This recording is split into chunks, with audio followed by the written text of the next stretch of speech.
আধিপত্যবাদ এবং সাম্রাজ্যবাদের প্রেসক্রিপশনে যারা রাজনীতি করে তারা এই ধরনের পৈশাচিক আচরণ করে মানুষের উপরে, দেশের উপরে।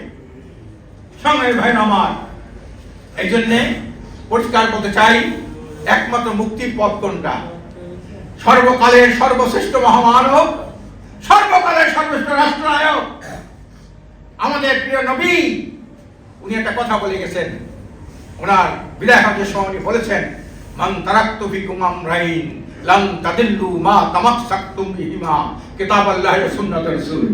আমি তোমাদের কাছে দুইটা জিনিস রেখে গেলাম, এই দুইটা জিনিস তোমাদের অনুসরণ করো, আঁকড়ে ধরো, তোমাদের কোনো পদস্খলন হবে না, তোমরা বিভ্রান্ত হবে না, তোমরা চরিত্রহীন হবে না, তোমরা মানুষের সত্য হবে না। একটা আল্লাহর কিতাব এবং আমার সুন্নাহ। প্রিয় ভাইরা আমার, আজকে 93 ভাগ মুসলমানের দেশে আমাদের রাজনৈতিক আদর্শ কি? কয়েকজন রাসূলের আদর্শ। রাসূল 10 বছর রাষ্ট্রনায়ক ছিলেন না? 30 লক্ষ বর্গ কিলোমিটার তার রাষ্ট্র আয়তন, বাংলাদেশে প্রায় 20 থেকে 21 গুণ বড়। বিশ্বের প্রথম সংবিধান আল্লাহ রাসূল প্রণয়ন করেন মদিনার সনদের মাধ্যমে।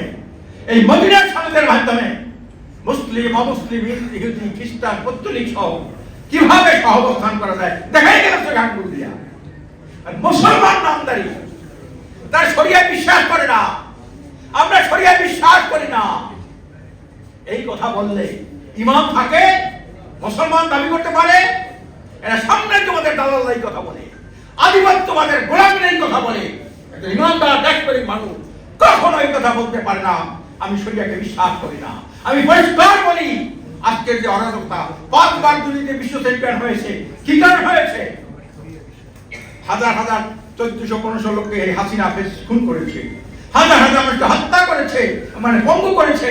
কি কারণে হয়েছে?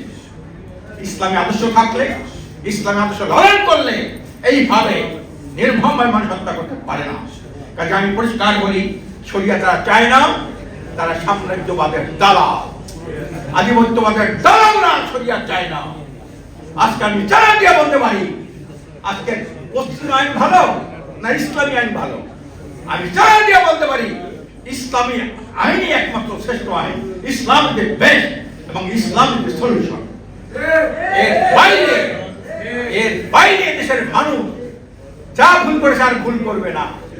এটির মধ্যে দেশের মধ্যে একটা জাগরণ শুরু হয়েছে, মানুষ চায় তা পরিবর্তন